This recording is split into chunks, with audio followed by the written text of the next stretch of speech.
Our second scripture reading continues the story of Jacob, found on page 29 in the Old Testament portion of the Bible, Genesis 32, verses 3 through 6, and then verses 22 through 31.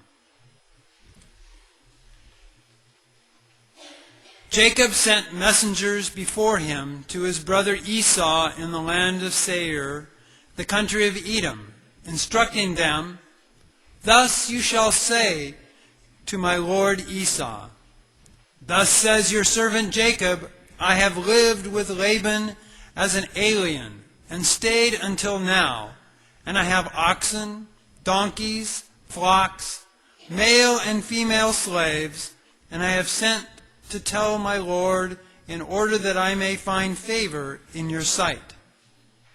The messengers returned to Jacob, saying, "We came to your brother Esau, and he is coming to meet you, and 400 men are with him."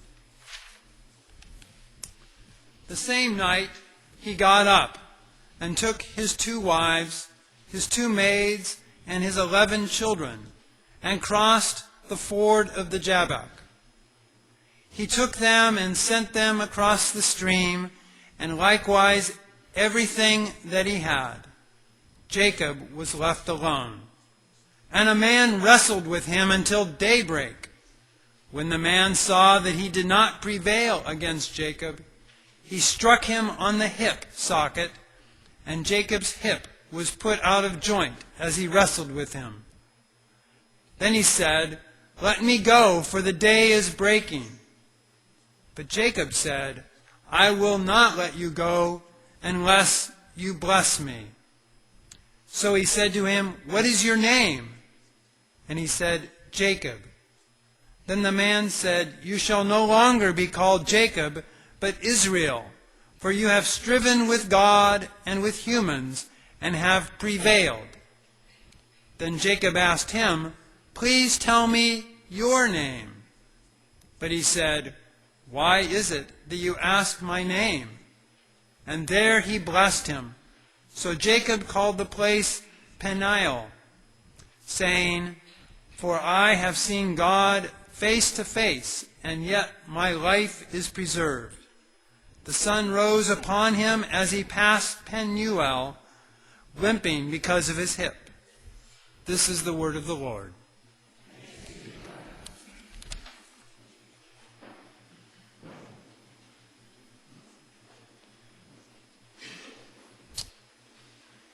You might say Mom always liked me best. I was the second born, though only by about a minute. I'm told that I came out holding my brother's heel, as if to pull him back in so I could slide out in front of him. It's how I got my name, Jacob, from the Hebrew word for heel. What kind of parent names their child heel? My father, I don't think, even noticed me. All his attention was on Esau, the firstborn, because Esau was the heir. Esau, as the firstborn, was the one destined to inherit the family promise. Our family inheritance was not what you might have expected. It did not consist of land or money, but of a promise, a blessing. Years earlier, God spoke to our grandfather Abraham and said to Abraham, "I will make of you a great nation, and I will give you this land, and through your descendants, I will bring blessing to all the nations of the world." The question was, through which descendants? Which descendants of Abraham were going to inherit this promise? Which of us was going to become a great nation? Which of us was going to inherit this land? Which of us was going to be the channel of God's blessing to all the families of the earth? It appalled me to think that such a legacy, such an inheritance, such a responsibility would fall to my idiot brother. So one day, I tried to buy it off of him. He came back from hunting one day, famished, and said to me, "I'm starving. Give me some of that stew you're cooking." I said, "If you want some of my stew, then sell me your birthright. Sign over to me your right of inheritance." He said, "I'm starving to death here. What good is an inheritance?" And he gave it to me. The fool. Of course, Father did not recognize such a transaction. Father was determined that Esau, the firstborn, was the one who was going to receive the family legacy. So he one day called Esau in and told him to prepare some wild game, such as my father loved, and bring it to him, and he would give Esau his blessing, meaning that he would confer on Esau those promises given to Abraham. It was my mother who conspired to steal it. She called me in one day and said, "Here, put on these clothes of Esau. I've prepared a dinner just the way your father likes it. And I want you to take it into him and pretend to be Esau and trick him into giving you the blessing that he intends to give Esau." I said, "That'll never work.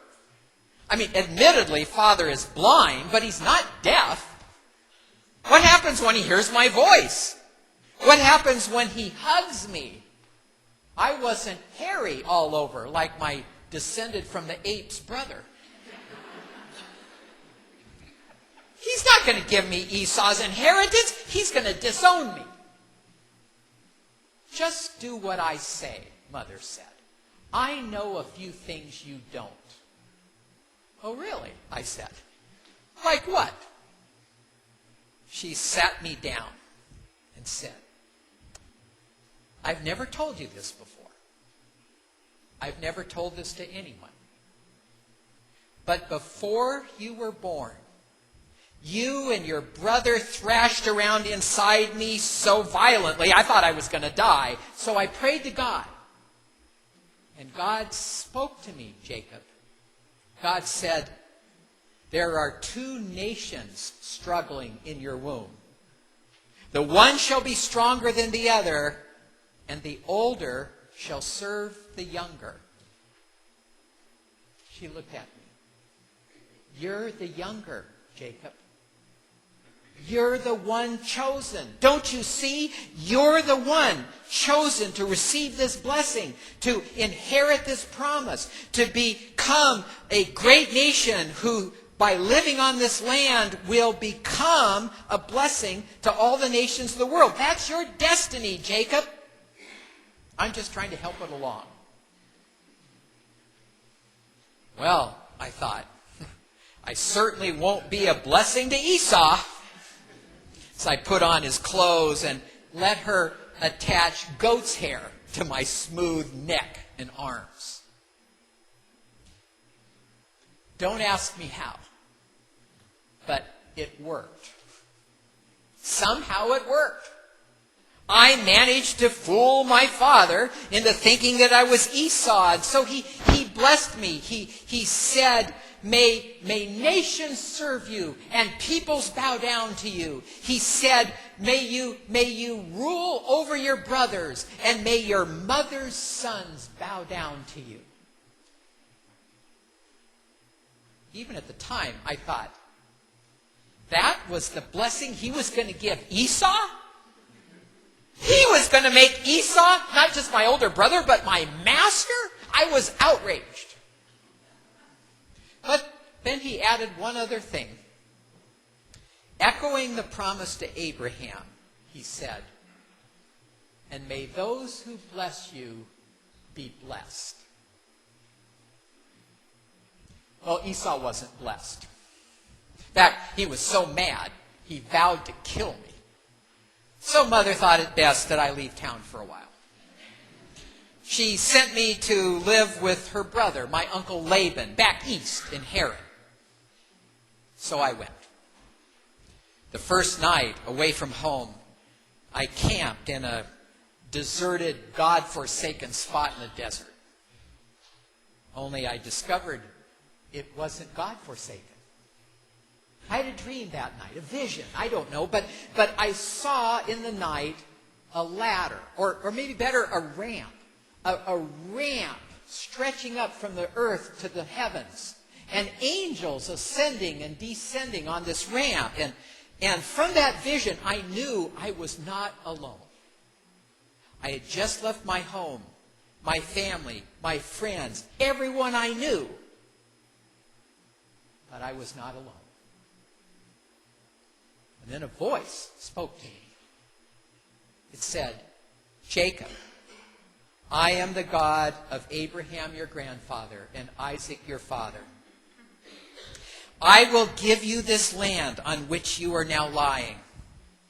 And I will give you many descendants as of the sands of the seashore. And through your descendants, Jacob, I will bring blessing to all the families of the earth. It was the promise to Abraham, repeated word for word to me. Not this time by my father, who thought I was Esau, but by God, who knew perfectly well who I was. Well, I spent 20 years in Haran. 20 years. I got married twice, had 12 children, and prospered more than I ever would have imagined. But one day, that same voice spoke to me again. It said, Jacob, it's time for you to go back.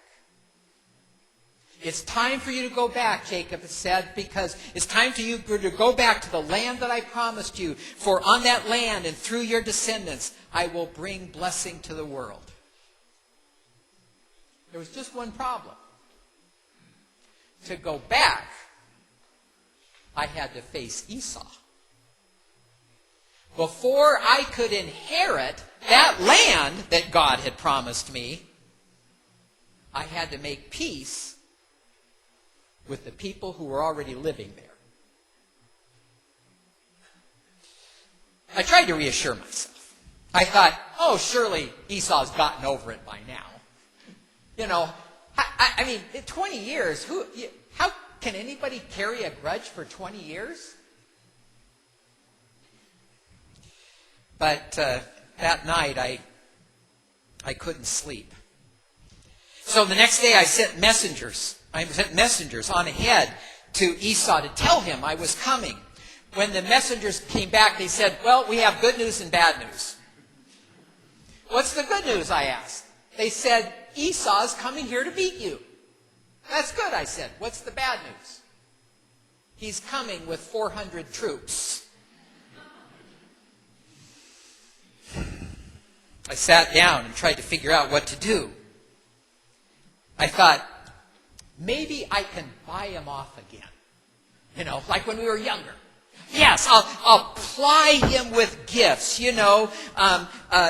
send him gifts to bribe my way back into his favor. So I took all of my livestock, which was considerable, and divided it into groups, and set a herdsman in charge of each group, and put a space between them. Then I sent one group at a time with a herdsman to Esau, and the herdsman was instructed to say, these are a present from your servant Jacob.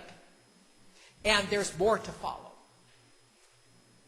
I hoped that by sending wave after wave of wonderful presents and gifts, I might buy his favor.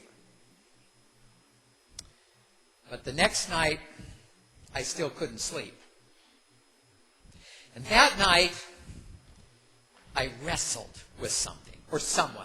I don't know whether it was a man or an angel or God, but I wrestled with someone as if trying to wrestle a blessing from God. And I thought about Esau. How all our lives we had wrestled with each other. From the womb we had wrestled with each other. Wrestling for our Father's attention. for our Father's blessing, for our right to inherit the promise. I wrestled with this man or angel, but then he touched my hip and dislocated it. And I was crippled, and then I knew I could not win. I could not win this wrestling match. And I thought about Esau, and I realized I knew I could not buy him off this time. If you've really hurt somebody, if you've really betrayed somebody, if you've really broken a promise or trust, then you know you can't make it all better with a few gifts and flattery. So, that night I prayed. For the first time in a long time, I prayed. I said, God, I am not worthy of even the least of your steadfast love and faithfulness. That was the truest thing I'd said in a long time.